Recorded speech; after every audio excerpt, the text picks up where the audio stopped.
thank you to all the amazing listeners out there. On behalf of the Reef Podcast, don't forget to like, comment, and subscribe for our future mentions on the new episode. Have a great day.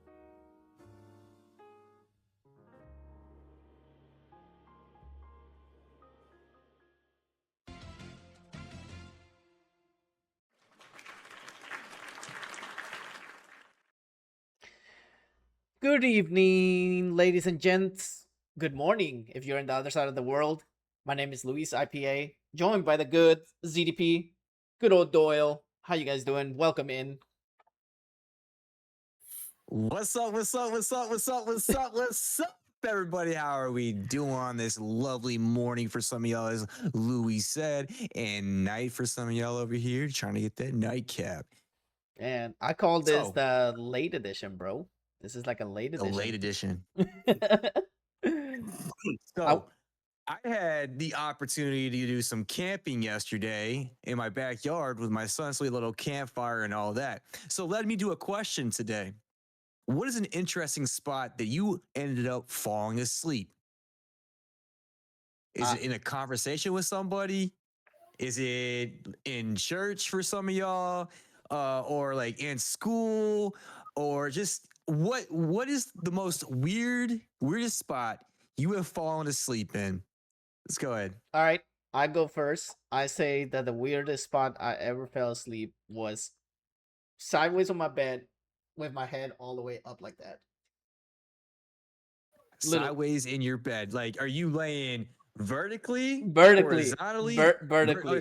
So the short end of the bed. Yeah. You're laying and your neck was tilted back. Yeah. I don't know. How many were you inebriated or something like that? No. I don't know what happened. Okay. All I remember is that I had my phone apparently next to my neck around here. So I guess I was watching something in my sleep. I don't know. But oh man. I want to welcome the Wicked Lizard. I want to welcome Retro Lionheart. And I want to welcome Dynasty King on Twitch. Welcome in, everybody. Glad to have you guys here. Welcome in. Hey, if you haven't watched us on YouTube yet, there's a big announcement video that we have. And we have some shorts for you, courtesy of ZDP that he did for us. Man, we're only expanding this. I mean, it's going to only grow bigger and bigger. We're actually about to announce a couple other things too, but I'll let ZDP announce those because I know he's excited for things that are coming up to the Reef SportsCast. So, guys, let's get this started because I'm excited to talk about the first game so I can brush my shoulders here, get all excited because I called this one and you guys didn't call it. You guys laughed at me and said, no, the Eagles are going to come back. But nope, the Giants came with the upset and I told you that was a trap game. Yeah. You had one or two right. It's okay. We here eventually get some of them wrong. I'll say that.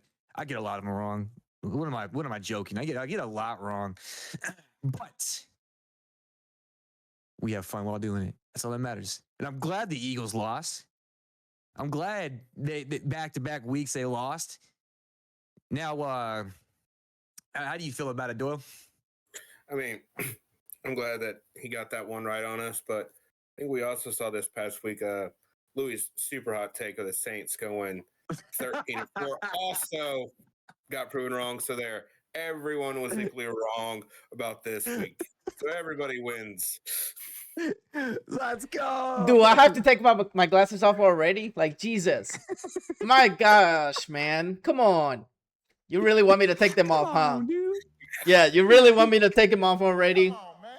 I mean, literally, you made me want to take off my glasses this early in the podcast, and something is wrong. Something is wrong right now.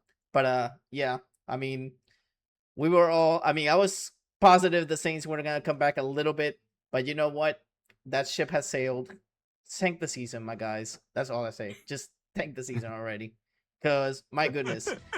We're going to get to that, and we just got a new follower on Twitch. We got Akir.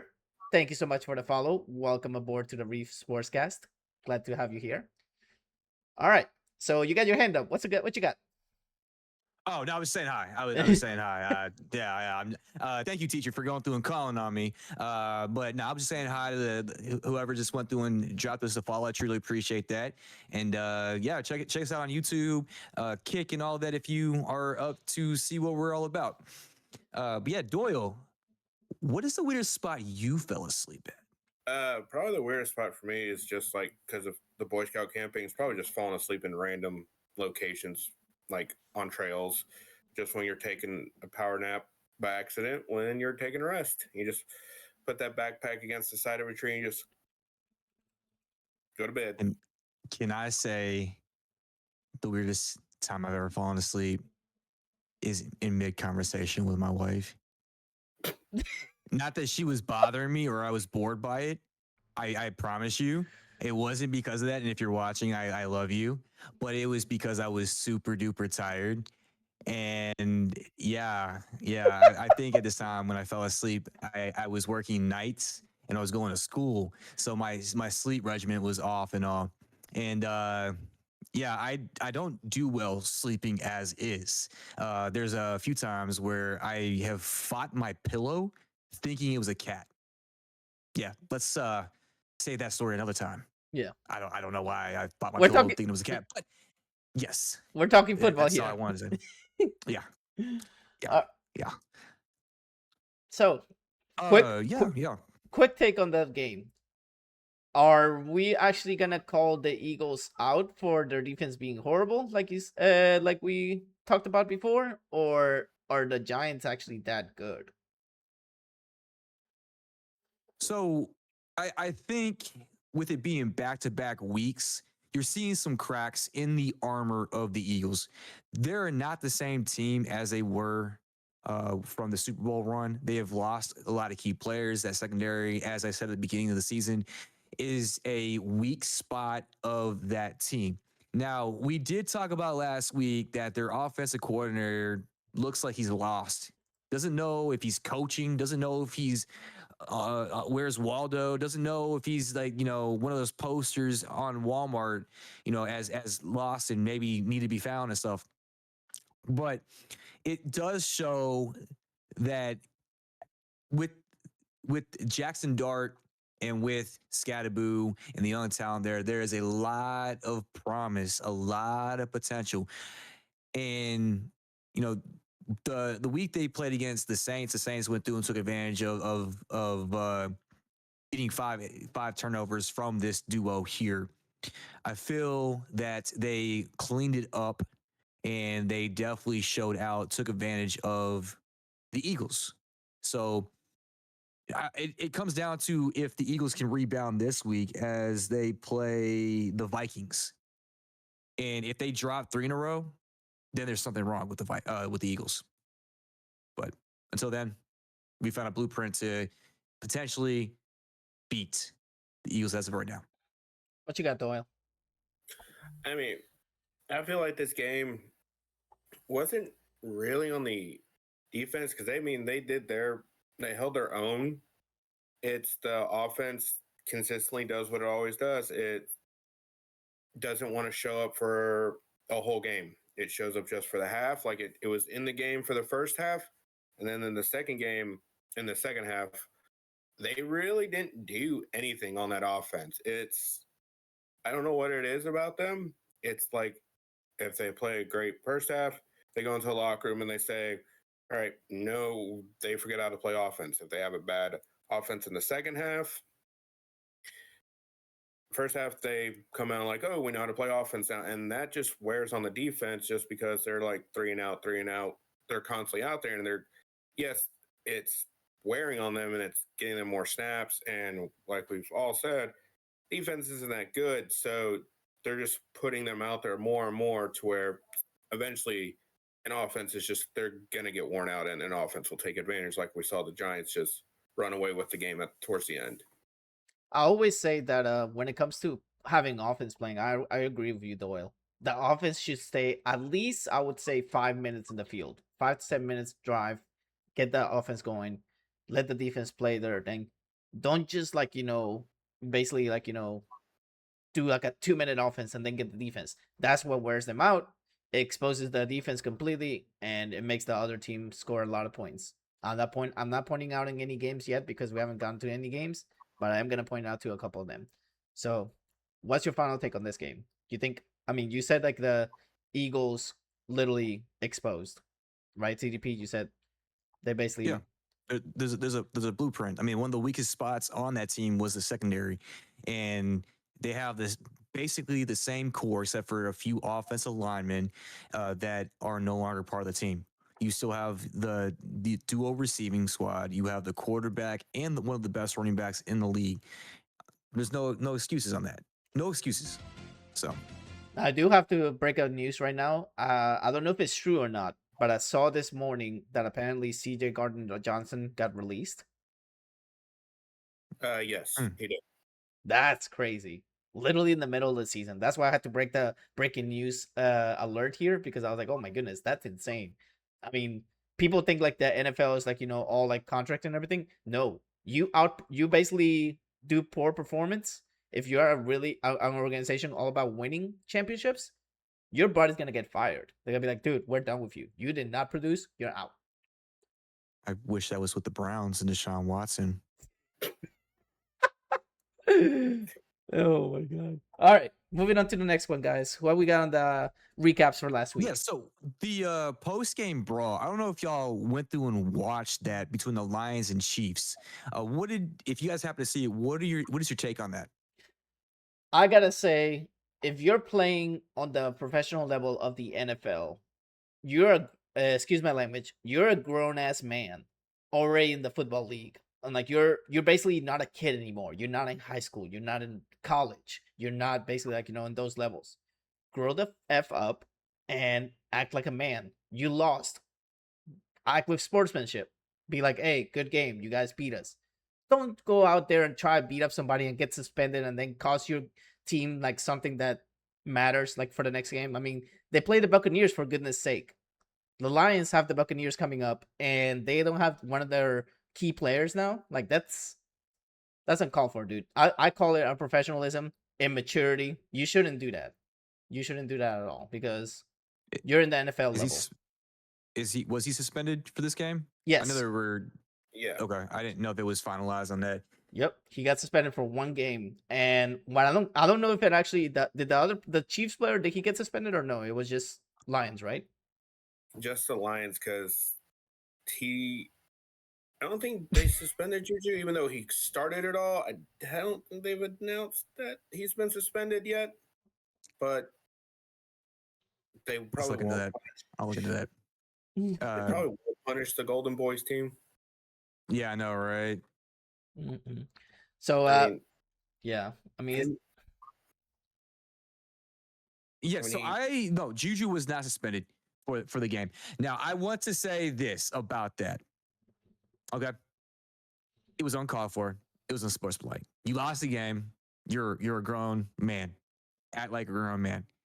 However, Juju took some trickery or some skill sets from the NBA, and if you watched it, he flopped. The dude probably could have got an Emmy for the next Will Smith on Chris Rock slap. That was that kind of ish right there.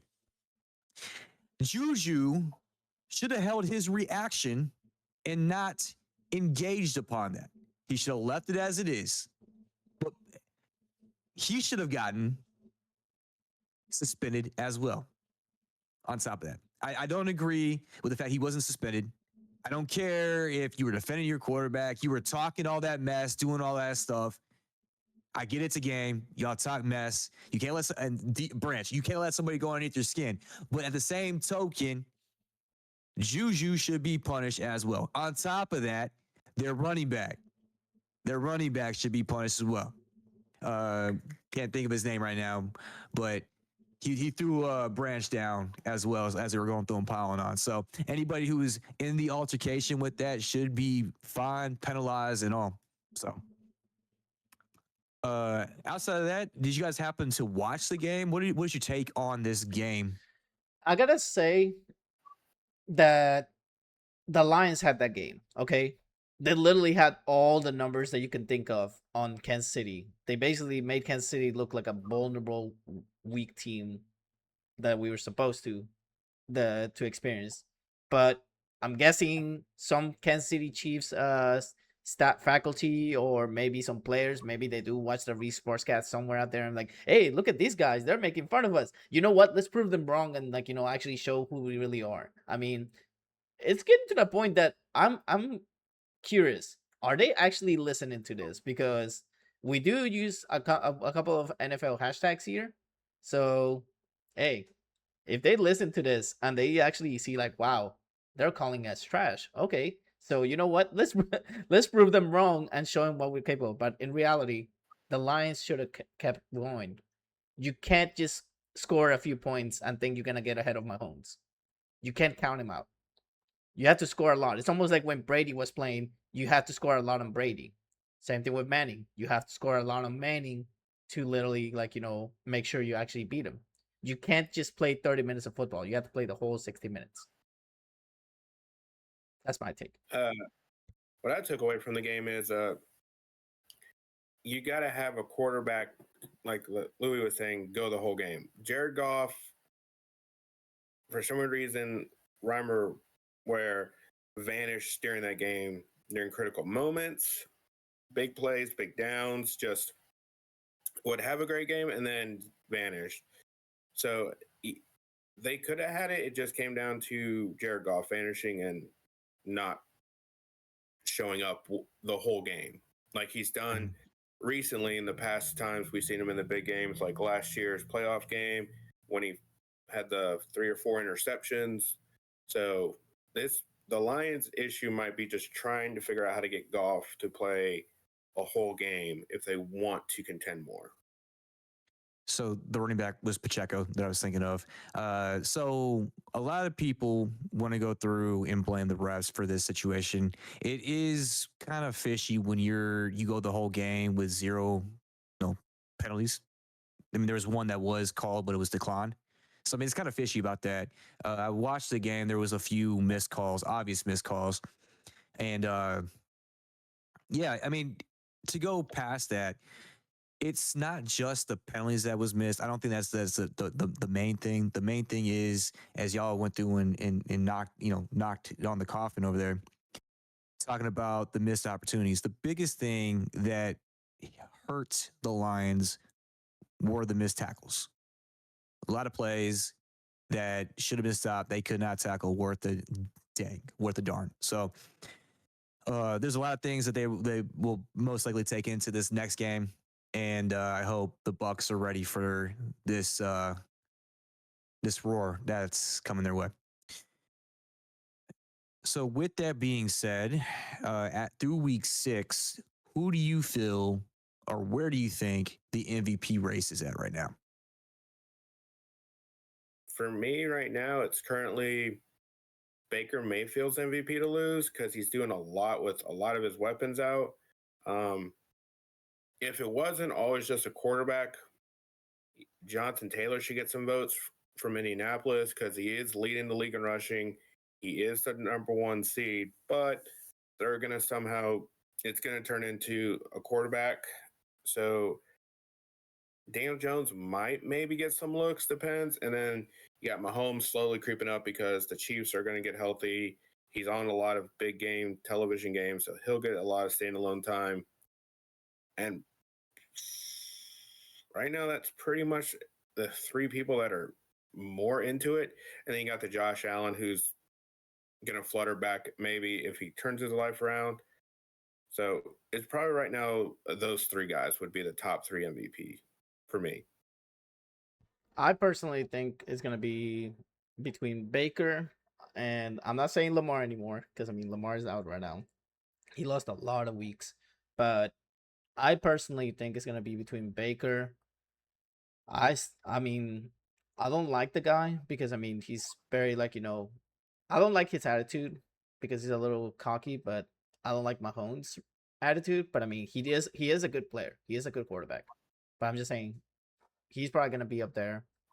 And one that, I mean, might sneak, like, if we're not talking quarterbacks, I say the Lions running back should be up there. I do like. Jameer Gibbs or David Montgomery.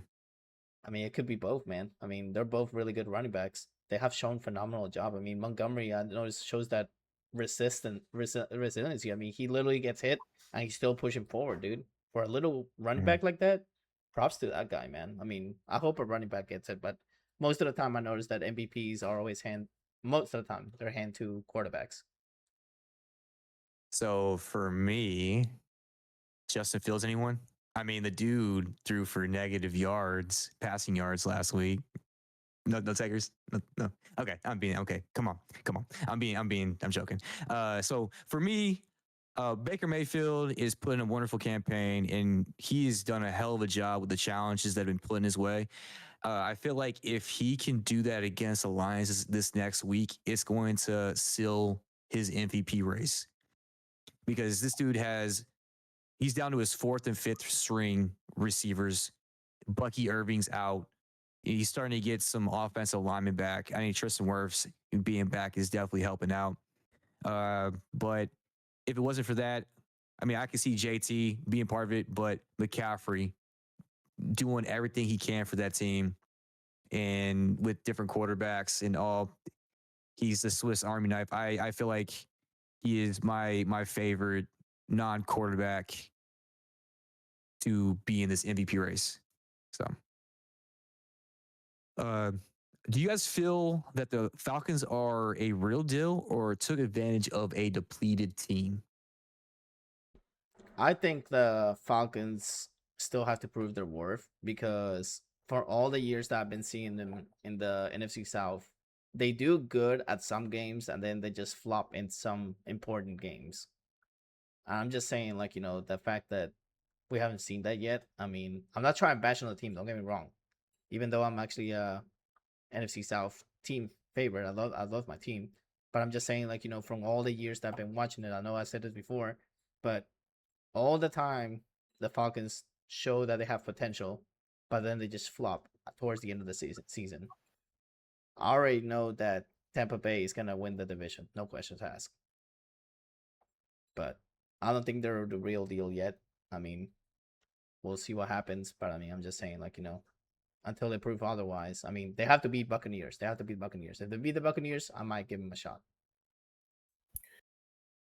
I mean, I don't know. They had a great game against the Buffalo Bills, but this is also the team when Carolina was not what Carolina's become that lost 30-0 to Carolina. So I they're I would say they could maybe flirt with that 6 or 7 wild card spot, but I don't have them doing much after that. They can maybe sneak into the wild card, but after that, I don't see anything happening with them. Yeah, we know the Falcons are a different team when they're at home and then when they're away, and with the Bills being depleted as they were this past week, and then being at home, those are real factors. But I don't want to take away from that sneaky defense that the Falcons do have, and that young core that they do have is really coming together. Bijan Robinson couldn't be stopped this past week, and he looked sensational, taking it to the house, and then he's just looked amazing. But I can see him getting into the wild card, and for their success is going to be needed for them to be at home to further progress. And I don't know how far they're going to get within the NFC. Have y'all watched Tua's post-game interview? I want you to enlighten us with that because I mean I know it's something that you basically were ready to talk about. So I'll let you. Oh, man. Yeah, I'll let you get the spotlight on this. All right. So I went through and watched this guy's interview, and it was very intriguing to me. As a person who considers themselves as a leader, you call out your team during a press conference. I mean, come on, dude. Leaders don't do that. Leaders go through and take accountability, and they don't go through and point fingers in front of other people when other people can go through and see what it is. They go behind the scenes and talk to their team. They show up when it matters the most, And if you think there's a leadership issue and you consider yourself a leader, hey, there's a quote that I know of that to go through and be able to see the speck in someone else's eye, you have to go through and get that log out of your eye. So before you go through and you judge other people, before you go through and say the things you need to say, hold yourself accountable and check your heart, man. That's all I gotta say. I thought it was hilarious that Tua basically called himself out for being a bad leader because everything he was complaining about, the team would not do if they respected him, and it's showing like towards maybe the end of this year, either McDaniels is going to probably go most likely, and then Tua will stick around for maybe one more year, but it's getting close to where the ownership might get rid of a lot of the leadership in that Dolphins, with maybe the GM, the head coach, and the quarterback all gone within the next 2 years, in my opinion. Yeah. All right, we got our next segment, right? We got a Juwan Johnson post-game interview here. Oh my goodness, this is just too funny. So I've been watching this guy since he joined the Saints, and I gotta say, for him to say that everybody is accountable for the loss that they had this last weekend, and he didn't basically included himself on this, it's a bit selfish. Like, why would you not get like it's almost like 201.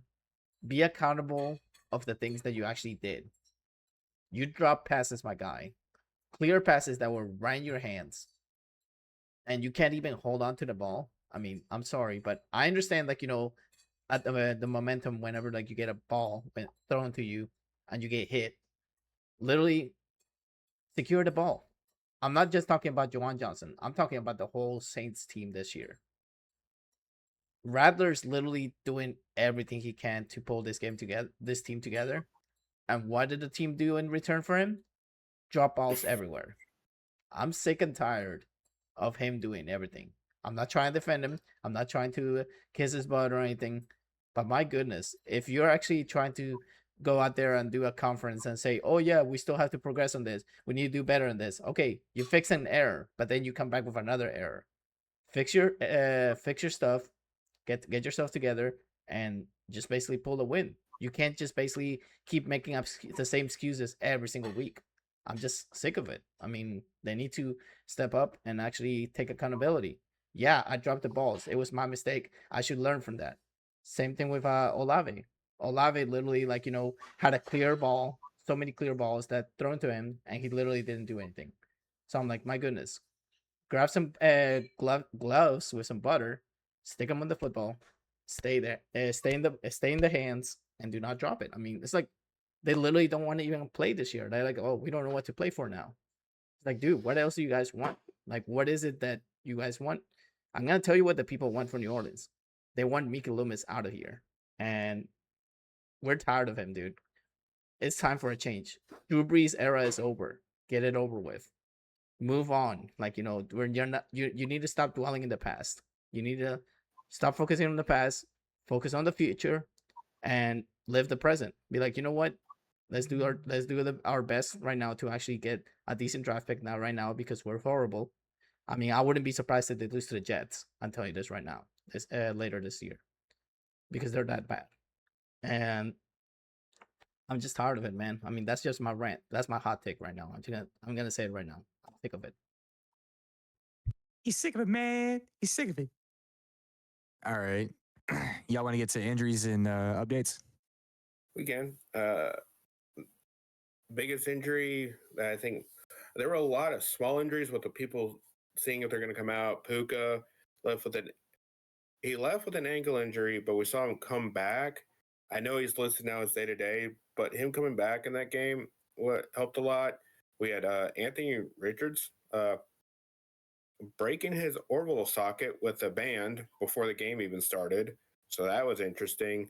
And then Can you demonstrate that? I'm kidding. Don't do that. Don't do that. That's not. Oh my goodness. That would. And then I believe also during the warm-ups, one of the Colts corners got hit with a punt, I believe, and he went out due to concussion protocol.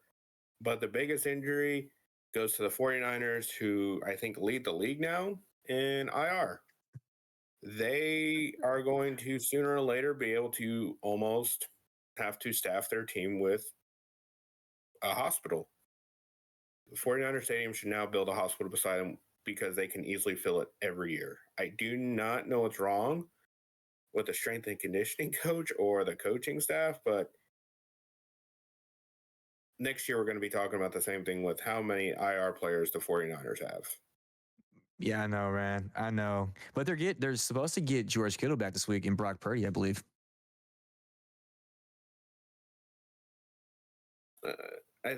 Kittle, I think, has maybe one more week, or he's going to be, if he's back there, they're going to limit his snaps. And then Purdy, I don't know if what they're going to do with Mac, because he right now is the hot hand. So I don't know if you want to stick with it or do you just throw Purdy back in. That's going to be an interesting conversation that the coaching staff has. Shanahan's going to be able to do anything with any quarterback there. So we'll see. We'll see what happens. All right. So what are we having next in the agenda here, CDP? Hot takes. Oh boy. So, yeah, I will say this. My hot take. There's a lot of coaches that are on the hot seat. There's no pun intended. No pun intended on that. It's a hot topic that's going around. Teams are getting fired. People are getting fired. But my hot take going into week 7, the Titans for firing Mike Vrabel was the worst decision of this decade. This man had a 56-48 record for the team with 3 playoff appearances. But, after back-to-back losing seasons, they decided to go through and kick the rocks with the guy. Well, now you're looking for another coach because you don't have one right now. And look what he's doing in New England. Literally just Hey, there you go. All right.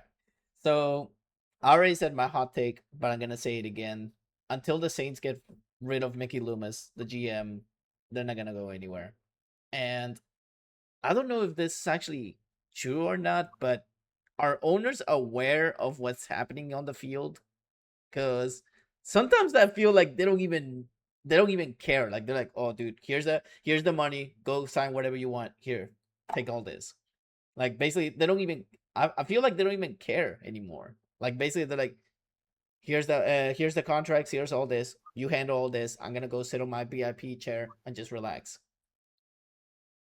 Because that's what it feels like, dude. Like they don't even, some owners don't go out there to the GMs, to the coaches, hey, what do we need? What do we need to make this team better? What do we need to do to be better? I feel like it's like that with a lot of teams, dude.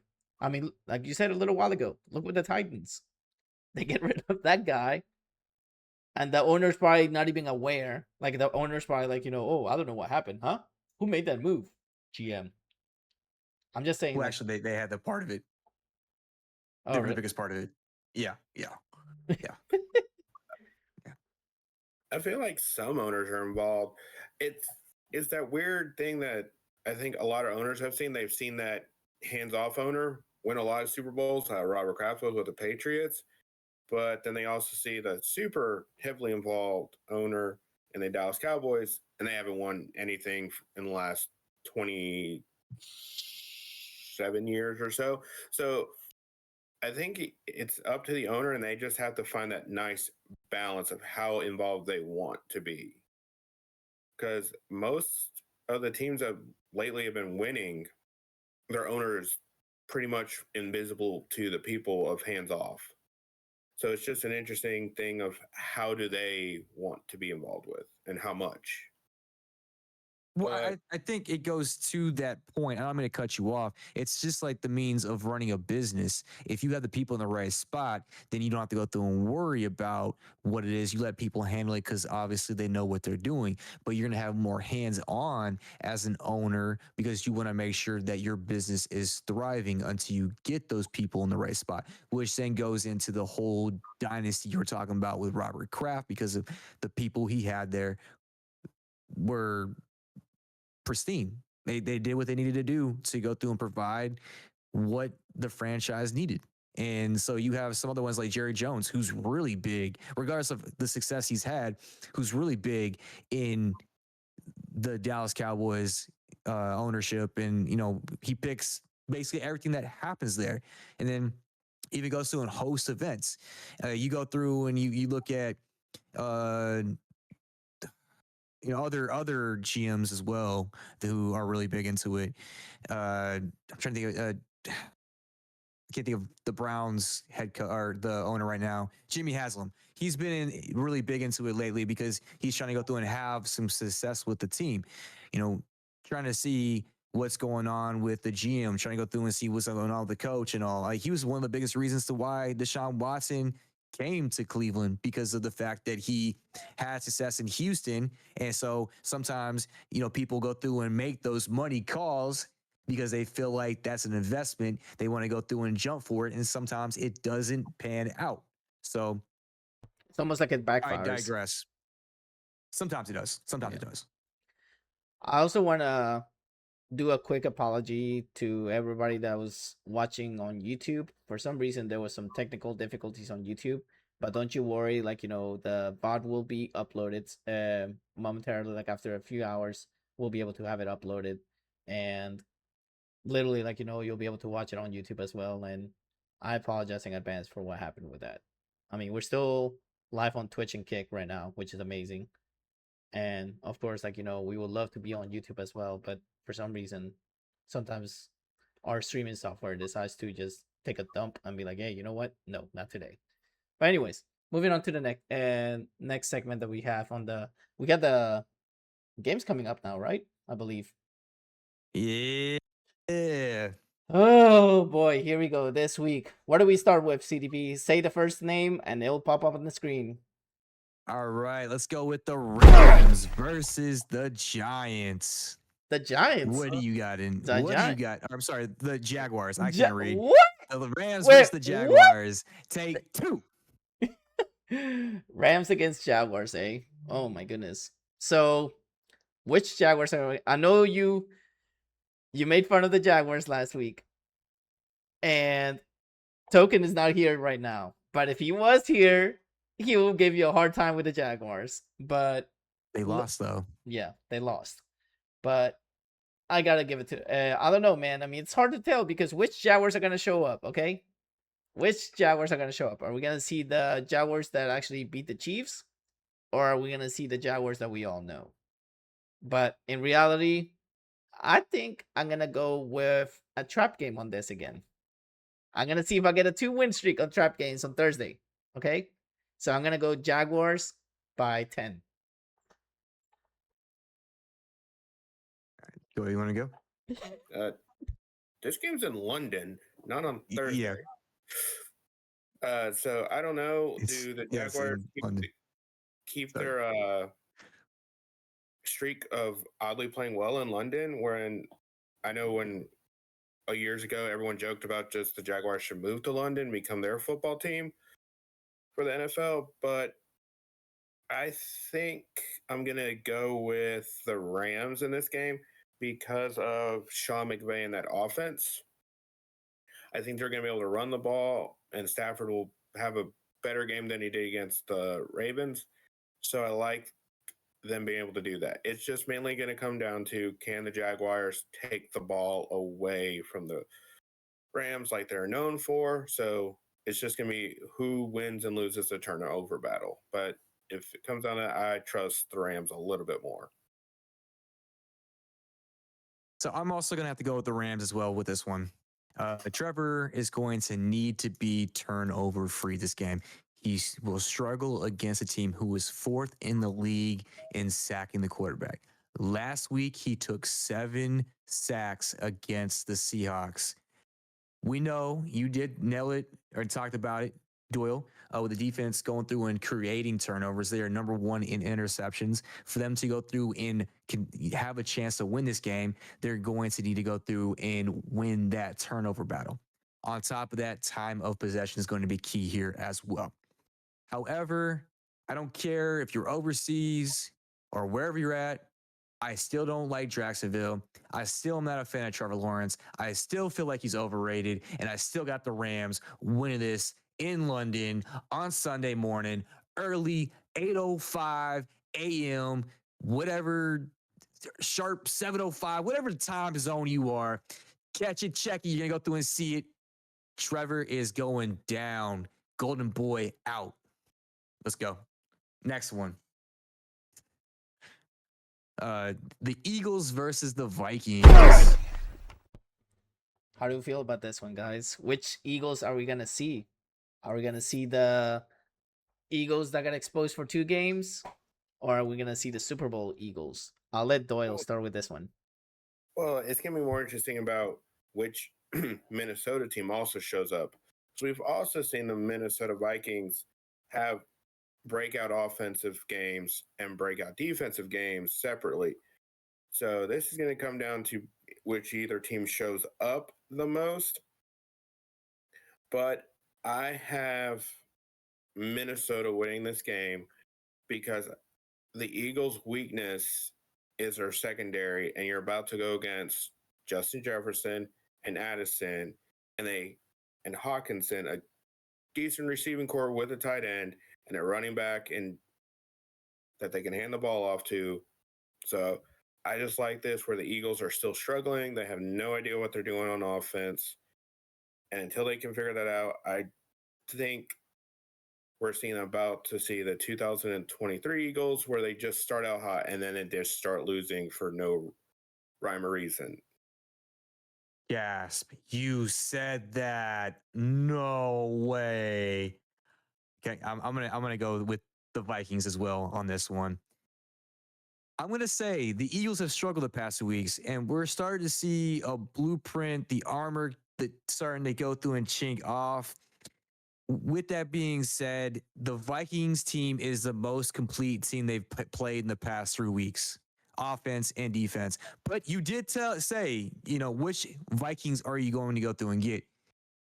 Still, the best offense, the best defense that they've played against within the range of these past few games that they have struggled. But if they don't get it right, the outcome is going to be the same this week. I see the Vikings getting to Jalen Hurts, causing more mayhem, and the OC is still going to be lost in the Walmart parking lot trying to figure out, am I the coach OC to Eagles? Because I don't know where I'm at. There we go. I'm gonna say the Vikings on this one too because I agree with ZDP with the offense coordinator being lost in Walmart. I wouldn't say being lost in Walmart. I would say being lost like Mr. Bean in the middle of England, looking where everything is. Like not knowing where everything is. Literally like just producing half a 30 minutes and be like, okay, yeah, we're done. We're comfortable. That's the thing. When you get a team that's actually cocky like that and literally gets so confident, that's your own downfall. Because you literally are provoking the other team to do better. It's just in any competitive sport out there. You basically get too comfortable, the other team is going to come right behind you and actually turn around and actually beat you. So I also got the Vikings on this one.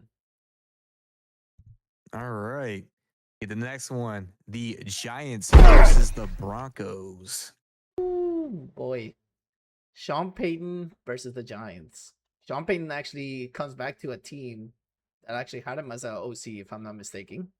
So, this is tough to tell because both quarterbacks are really good. Don't get me wrong, they're good. But they're playing in Denver, correct? Yes. All right. So my pick is settled already. Denver by 10. Wow, just like that. you go. Straight up, just like that. It's not a statement, it's a freaking fact. You go play up there, altitude will always get you. I'm sorry. He's like, where is it at? Denver by 10. He's like going both ways. I just love the way you think on that. It's so funny. You used to be an OC there. Yeah, okay. Where's it at? Denver. Oh, they're gonna win by 10. This is me being Nostradamus, okay? This is me being Nostradamus, okay? Denver by 10. Let's go. I love it, dude. I love it. Yeah, go. I'm going to take Louis, go right along with him. I'm going to pick Denver, but I'm going to pick it because this is a defense that this is going to be the first true test for Jackson Dart. He's going against a very tough defense that has a strong front seven, a very good secondary with a true top number one corner in Sartan. So it's granted his best receivers out, and then Scatterboo's going to have a hard time running like he does. He's been running, so it's going to be a tough outing for him. So I'm going to go with the Broncos and Bo Nix making the fewer mistakes. Yeah, I'm going to go with the Broncos as well because they're in Mile High. I don't know if it's going to be like 10 points, maybe 7, 8. But the Giants are the hot team right now. Jackson Dart's going through and doing things to make some mayhem with Scatterboo and all. But he had a concussion protocol last week, and some questions are rising up. The Broncos defense, as you said, is elite. However, their offense is very questionable. What Bo Nix are we going to go through and do? And I think that's going to be the thing that's going to keep the Giants in the game. How erratic is Bo Nix going to be? Is he going to be turnover prone? Is he going to be the reason why the Giants may have a chance to go through and win this game? But he's got a better supporting cast around him than Jackson Dart does right now. But on top of that, the defense is leading the league in sacks. They're going to go through and get to Jackson Dart. He's going to go through and see things that he hasn't seen before against this elite defense, and he is going to struggle because not only is he out on the number one receiver, he's got a slot receiver as number one, and then he's got Scatterboo. Scatterboo's going to need to be the X factor in this game for him to be able to open up the passing game. But it's going to be an exciting game, and I do think it's going to be a close one, but like I'm not going to say by 7. I'm thinking it's going to be like by 4. It's going to be a close game. Are you saying that basically, like, you said Darp is going to be the X factor, or you said the Scatterboo is going to be the X factor on this? Because no, I'm sorry, Bo Nix. Scatterboo. Okay, So, but Bo Nix will be the reason to why the Giants are going to be as close as they're going to get. Because what Bo Nix are we going to get? He's going to be very erratic. He's going to go through and throw the ball because he is a gunslinger. He's going to go through and try to make those plays. And if he doesn't do it correctly, the Giants defense is going to make him pay. I mean, they have some solid pieces on that defense. I mean, if their defense is not together as of right now, but they will make him pay if he's going to be careless with the ball like he has been the past few weeks. Final take I'm going to take on that game is that the Broncos are the Saints 2.0. Just saying.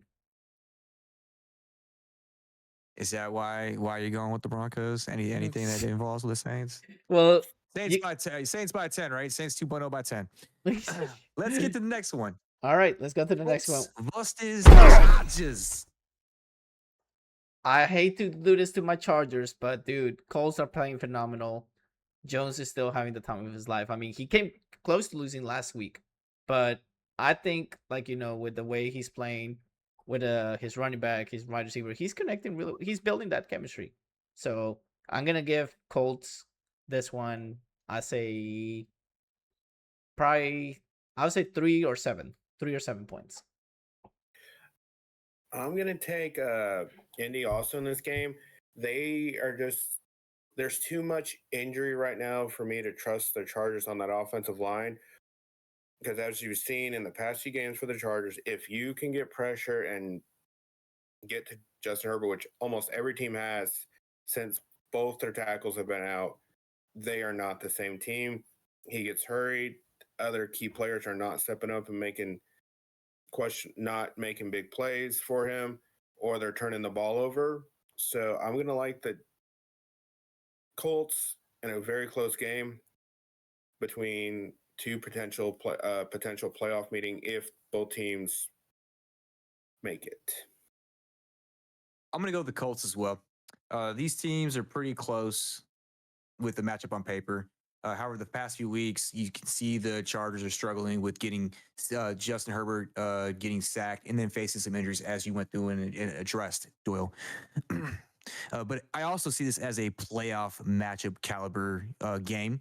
But this time, I'm again going to go with the Colts. They're going to go through and continue to grab a W, and then they will help solidify themselves as a number 1 seed in the AFC with this game. All right, let's get to the next one. The Commanders versus the Cowboys. Oh boy, who wants to take this one? I will go first if y'all want to hear from me. Go for it. I'm going to go with the Cowboys. Yes, I'm going to go with the Cowboys in this one. It's an NFC East matchup. It's going to be a shootout. And I feel the Cowboys are going to be hungry after last week's loss, but Dallas is going to have trouble stopping the run. However, they're going to be all in on Jaden Daniels. But I see the Cowboys bouncing back. You're going to go through and see that run game open up. You're going to go through and see Pickens do another 100-yard game. And this is going to be a shootout. It's going to be a heavy scoring game. It's going to be last man having the ball. And right now, I think Dak is going to do Dak things. And he's going to try to win the game at home. I just love what you did, like right here, the little flop. Like flop, flop, flop. Like so, this game is probably going to determine who might win the NFC East with how the Eagles have been playing. So this is a pivotal game right now for both these teams. So I'm going to take the Commanders in this game because with the running back situation where the Cowboys have not been able to stop anyone from running. And if you've seen some of the memes going around, it shows like the Cowboys defense opening like Moses parting the Red Sea with how wide those holes are for the running backs. And they're facing a dual threat quarterback. So I think it's going to be a big game for Daniels and Krosky. Mary Krosky. Mary Krosky. Bill for the Bill for the Reds Commanders. But Dak is also going to have a game because the Commanders have shown you can throw on them. So I just think it's just going to come down to the Commanders being able to possibly get the ball in the fourth quarter and run the ball and eat too much time up before Dak can get a chance to score. Fair. You really want me to take this one, huh? Oh, man. Why does it have to be between Commanders and Cowboys? I personally think it's going to be a shootout as well, as you both have said. But it's going to be decided by the run game, like Doyle said here. Whoever keeps the ball the longest is going to win the game. And also, it's football is always like a match of chess, you know? You make one mistake, it's going to cost you dearly. So I got a feeling that on this game, we're going to see Prescott make a lot of mistakes. I think James Daniels is going to actually win this one in Dallas. And he's going to make, what's that guy's name? Jerry Jones pull the last bit of his hair he has on his head. I'll be like, I'm done with this.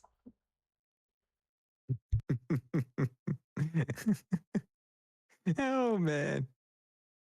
All right. Next matchup, the Falcons versus the 49ers. Wait, did you just say the 49ers or you said the 89ers, bro? They get so injured. The injured Niners. So I'll start on this one. This game is going to let us know if the real Falcons are for real or not. It's a road game. It's prime time, solo game. But I just think the 49ers are somehow going to pull this out because of Kyle Shanahan and that offensive scheme. And this is going to be a highlight reel for the two running backs. This is going to be a game between McCaffrey and, I'm blanking on his name. Brian Robinson. Bijan Mustard. Mustard. Bijan Robinson, for who might be the best running back in the game this year. So I just Madden, like, for Madden, right? well, or in general, depending on how you look sorry. at depending on how you look at your running backs for the year. So I like the 49ers in this game. I'm going to go with All right. 49ers on this one. Reason why is because I don't trust the Falcons yet. I really don't. They have to actually, there's a test for them. See how they do against the 49ers. And we'll see my final test for them. Okay. Buccaneers and 49ers. You beat those two teams, you may get me to actually start believing on you. Don't be doing the arms. Don't be doing the arms here. What you got? So they just beat the Bills. I mean, yeah, at home. You take that W away from them. They got lucky. They got lucky. They got lucky. Yep. They laid the smack down. They laid the smack down, and Josh Allen, love him as an athlete, love him as a player, couldn't do anything. Yes, he didn't have some of his players and all, but they held him in checkmate. The only thing they were able to go through and do moving the ball was like the first drive of the game and then the first drive of the second half. Outside of that, there wasn't much coming out of Buffalo. But I'm going to go with Atlanta on this one. The Falcons are just a sneaky team. Yes, you don't know what team you're going to go through and get with the Falcons, but they've been pretty exciting this year, and they've been flying and all. Purdy's going to be back, and you have Mr. The Swiss Army knife, who couldn't be stopped last week against the Buccaneers. The Falcons they're a different team at home and away. So this is like me taking a shot in the dark, seeing if they can perform and be a true team away and not get blown out like they did against Carolina. So I digress, and we don't talk about that. We don't talk about Bruno. But they did play against an injury-ridden Buffalo team, and they are at full strength, and they are playing injury-riddled 49ers team as well. But with Purdy and potentially Kittle coming back, it's going to be a little closer. It's going to be seen as a different way. And yes, Shanahan is an offensive schematic master, and knows how to go through and wield his team to victory. He did against the Rams, which was very surprising because we all thought the Rams were going to go through and do it with how, horrendous that team was looking. But I'm liking the Falcons in this one. I think the X factor of this game is going to be Drake London. Drake London had a great game against the Buffalo Bills this past week, on top of Bijan Mustard, Bijan Robinson. But it's going to come down to Penix if he's going to be able to deliver the ball like he did this past week. But I got the Falcons winning in San Fran. Change your mind? I will change your mind. 49ers are going to win. We'll see. We'll see what happens. All right. All right. Let's get to the next one. I think this is the most enticing matchup of the week. Another one for Baker Mayfield going against the Lions. Can I take this one? Sure. I want to start off with this one. I hate to say it, but I feel like the Lions are going to go through and win this game. It's another test for Baker Mayfield. However, without his key weapons, he is down to his fourth and fifth string receivers. And yes, he's done it all year, having the most comebacks. But if he can go through and win this game in Detroit without Bucky Irving, without Emeka Ibuka, without Chris Godwin, without Evans, this will help solidify his shot as MVP. If he can somehow pull this win with the depleted roster on offense, who can contend with that? But it's also going to have to come down for the Buccaneers defense as well to contend against this high potent offense that the Lions have. So I'm going to go with the Lions because they're well put together, not many injuries and all. So As much as you like Baker Mayfield, you literally went against him. How could you? but Yeah, I know. hey, you're right about that. If he can actually make wide receiver 4, wide receiver 5 literally be elite players, like, I mean, I'm gonna give you an example. Not trying to brag. Look at Breeze. He made Meacham. He made Snead. He made all these receivers that were nobodies into somebodies. And literally, like, this could happen with Baker Mayfield. He could actually make those non-existent receivers that we never heard of be the elite players they're supposed to be. It's gonna come down to how he handles it, how he handles the pressure from the Lions, and time of possession when it comes to getting the ball with the Lions. Don't let the Lions literally take them most of the time to actually secure the ball. Because I'm telling you this right now, you probably agree with me this. When they played the Chiefs, did you guys notice that the Lions went for it on 4th down a lot of times? That coach is one aggressive coach. He goes for 4th downs, dude. So that's why I said time is a key factor. That's my X factor for this one. Time of possession is going to be a main thing on this matchup. But I see the Lions pulling this one as well, but I see them winning by 3. I think it's going to be a close one. I'm going to take the Buccaneers in this game. And even though Baker's trying out there with the 4th and 5th and Joe Schmo off the street, wide receiver, pick a random fan in the crowd, might become the receiver if it comes down to it. He's still got his tight ends, but the Lions secondary, all their starters are out.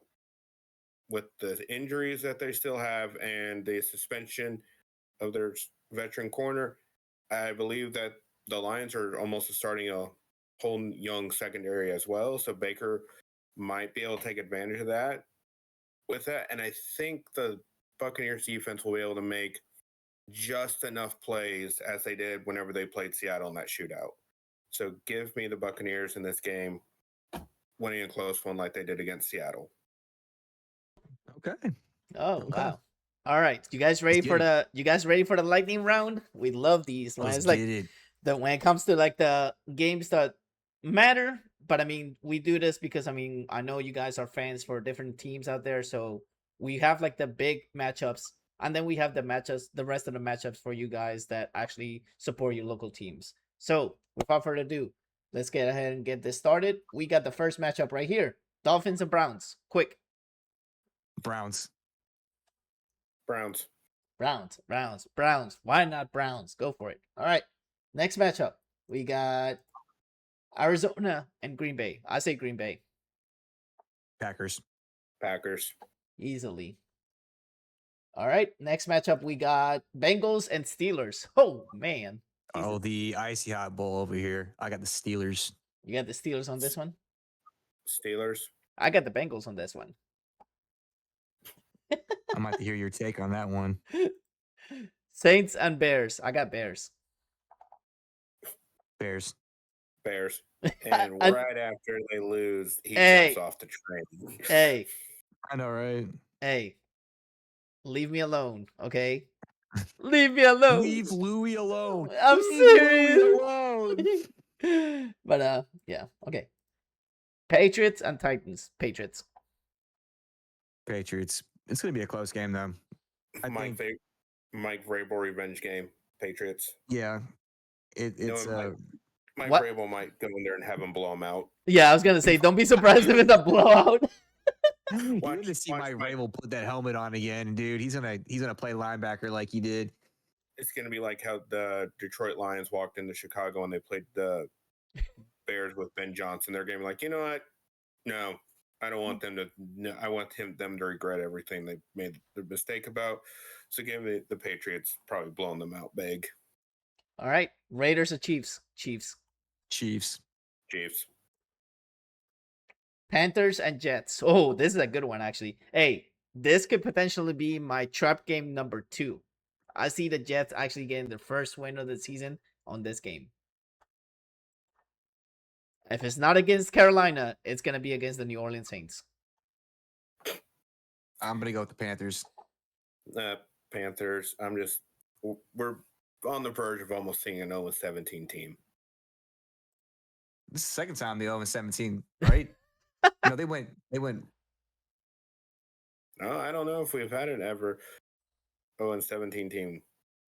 Oh, I mean 0-16, but I don't- they'll be the first. Yeah, 0-17. Don't think they went 0-16. maybe. I'm gonna Alright. go with the Seahawks on this one. Yep, Seahawks and Texans. I got Seahawks. Seahawks. Seahawks. All right. And which one you wanted me to Alright, talk so, about? You said I want to say this. I want to say this for y'all who is watching. I have recorded every single matchup we have here between the three of us. So if you guys are watching, we want to try something different. Whoever has the least amount right is going to go through and get punished. I want to hear from you all in the chat. If you're watching on YouTube, Kick, Twitch, whatever, on other social media platforms, if you have an idea of what you would like for us to do as punishments, let us know. But for right now, whoever is the loser of this, the other two is going to go through and choose the punishment of that one loser. We're gonna do a weekly and have some fun. hey, as long as you don't make me sing any Taylor Swift songs, I'm good. Doyle, you know what we gotta do. All right. So which game do you said that you wanted me to like go back and say why you chose this one? I believe it was The Bengals. Bengals and Steelers. Yeah, I'm gonna hear why you chose the Bengals in that one. Okay, I chose that one because Joe Flacco loves to play in the cold and he's actually comfortable in there. So that's one of the main reasons as well. And plus, I mean, he's still getting used to the Bengals, but I see him upsetting the Steelers. I really do. Hey, don't be waving at me. No, Frank memes. Oh, Hello, Frank. yep, he's on the Welcome parking lot. in. In case you guys don't know, Frank Memes actually went to see a concert today. He went to see Adam Sandler. Ooh, Yeah. tell me what that concert was. Is it like a comedy show or actually? Oh, he does comedy while singing, so best of both worlds. That's awesome. That's awesome. I like his stand up. Mhm. We would call that stand up. All right. Yeah, we get to final take. Yep. I think we're ready for final take, ladies and gents. So who's gonna start us off? Who started last week? First of all, our final take. Okay, Uh-huh. we need to actually start doing order. So I can take my final take on this, and then we'll rotate every week, like who starts the final take. Yep. All right. So my final take on this week is: are we actually on the verge of seeing the Saints actually give up on the season? Because they play the Bears this coming weekend, and Dennis Allen is there. And now that I saw the true colors of the Saints when they played the Patriots, I got a feeling that Dennis Allen is gonna come with a revenge plan, and he's gonna be like, you know what, you got rid of me, so now I'm gonna destroy you. So, So, what are the true colors of the Saints? Are they not black and gold? I say they're like more like paperbacks this year. Paper bags, brown. Yep. Ah, I got all a. right. I mean, we literally saw how horrible they are, dude. They drop passes. They do a lot of horrible things, and I'm sorry, but they're not the team that they're supposed to be. I mean, they let Rattler do everything. I'm like, dude, until Rattler gets really comfortable in the pocket. I mean, don't get me wrong, the offensive line is doing better, but it's like like I said. Offensive line. Yep, exactly. The But offensive line. but what I'm saying is like, if you, it's good that you have an offensive line, but basically like, oh, we gotta pause. We got a raid here on Twitch. Thank you so much, Hidden Streams, for the raid. Greatly appreciate you. Welcome to the Reef SportsCast, everybody. Much love to you, my good sir. We appreciate the support. But yeah, so I think basically like, as long as how I was about to say Baker Mayfield, Jesus. Spencer Rattler, okay. He's a good quarterback. He can be a good quarterback eventually. But hey, don't look at me like that. Don't give me that look. You know, if he actually will go to a winning team that needed a quarterback, he'll do phenomenal. Nope. So are you saying all Oklahoma quarterbacks are the same? So you're putting Kyler Murray, Mr. I like to be on Fortnite on the sideline, playing on the tablets, the same as Baker Mayfield and the same as Rattler? I'm not saying You he. you I'm saying? not. I'm not saying he's Baker Mayfield. I'm saying that he literally, like, is developing to be a good quarterback. He's getting there. But Yeah. what I'm trying to say is that the Saints don't utilize him as much as they're supposed to. And literally, I don't know what's going on with the organization, dude. Like, there's so much. That's why a lot of coaches didn't want to come coach over here. I mean, Kellen Moore took it because he thought, like, oh, I could build a team and everything. I mean, that might take time, but I'm saying, like, maybe he's building the pieces little by little. But dude, don't make up excuses every single week. If you're gonna make excuses, fix them by next week, and then you'll be fine. I 100% agree with you. Rattler was not part of the plan this year. He was supposed to be the successor for Carr. When Carr went through and decided to retire, that threw your whole organization in for a loop. Yes, you have a coach who used to be a quarterback. He used to be an OC. I think when he gets more into his elements, he gets more experience as a head coach, then you'll start seeing Rattler be somewhat competent. But they need to build a team around him for him to succeed. Not like Jawan Johnson, like you said, who's Mr. Butterfingers and stuff like that, or Chris Olave, who's going through and having issues this year as well. So, um, yeah, no, that's interesting. That's interesting. I would like to go through and see that, but I think like he even said, that's the thing that hurt your organization the most. So, All right, what's your final take now? If my final take is, if the Steelers win on Thursday, they will be the first division locked up in the NFC North. With how the AFC North, my bad, AFC North will be locked up with the Steelers winning it. This earliest, with the Ravens being hurt too much, they're almost going to be mathematically eliminated. The Browns being the Browns, with they don't know what quarterback they're going to go with or whatever, and Joe Burrow being basically out kind of killed the Bengals. We'll see what Flacco can do, but if the Steelers win this weekend, I say they probably wrap up that division by week 13. Yeah, by week 13 we'll know. Yeah. So for my final take, through 6 weeks of the NFL, there are no true contenders on both sides, NFC and AFC. What I mean by this is that it's up for grabs for anybody this year. You have you have teams that have surprised us. You've had sensational QB plays and sensational defensive stops, and then injuries on injuries on injuries on injuries, which have played a major dent in a lot of team success. Especially those who have been heavily favored in their conferences. So this year's test is the survival of the fittest and who is able to adapt.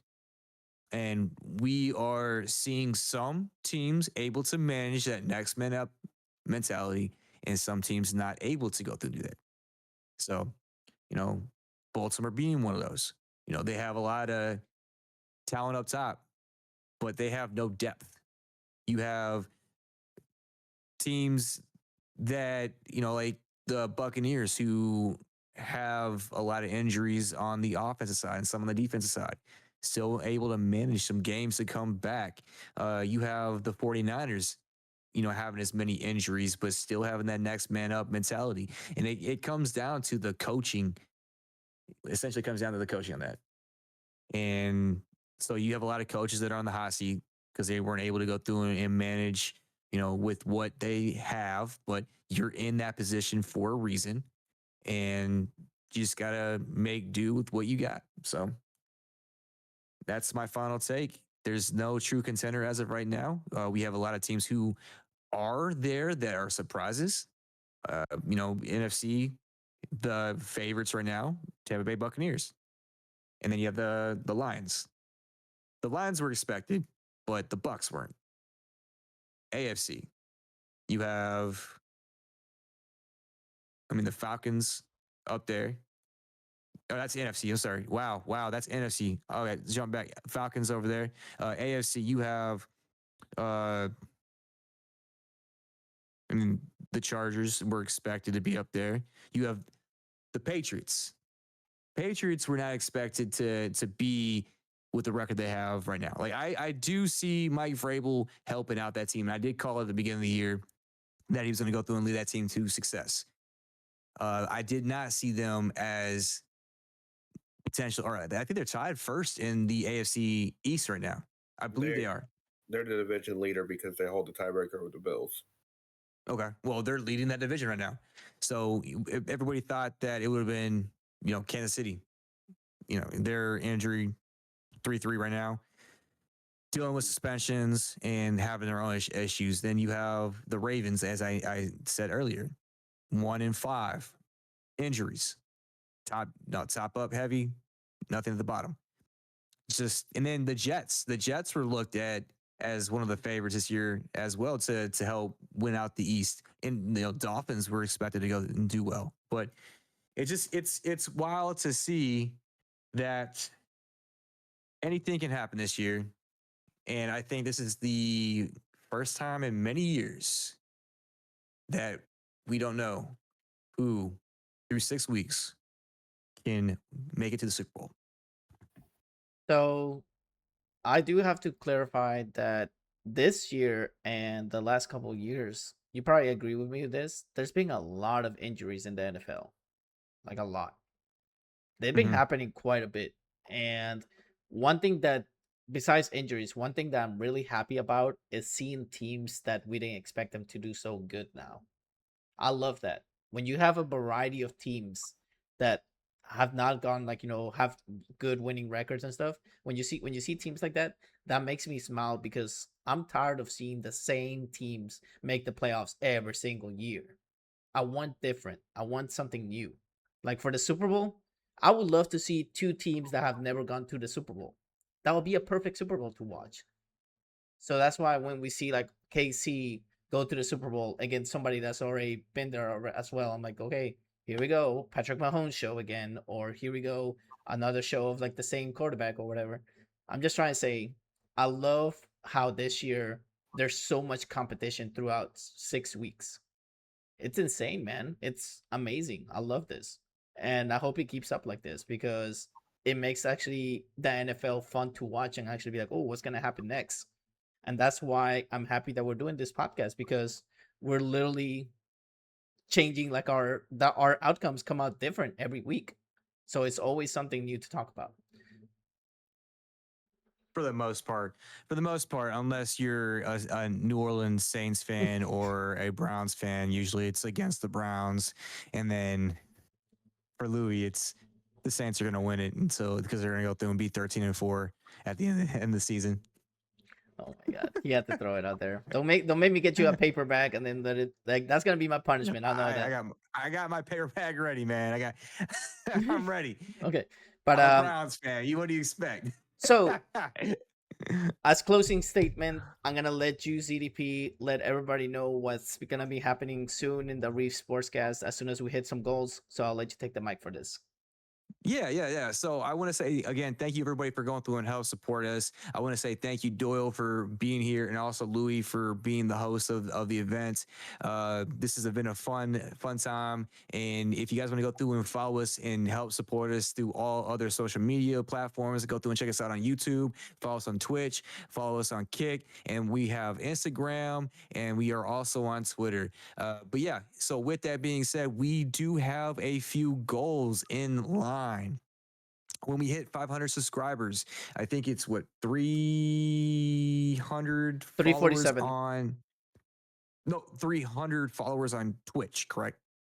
We are actually at 259 if I'm not mistaken. I was talking about our goal. Oh, it was 300. Our goal for Twitch was 400.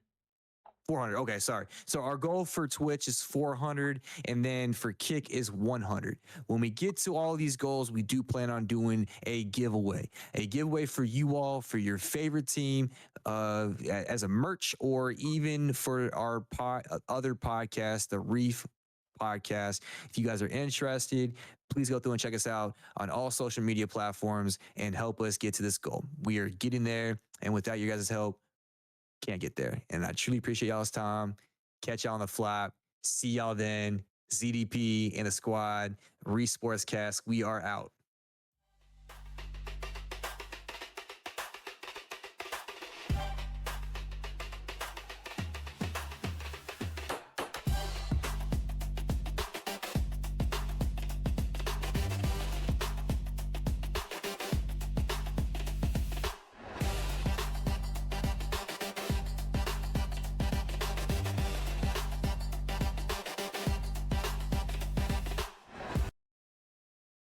As always, today's episode was broadcast live on Kick, Twitch, and YouTube.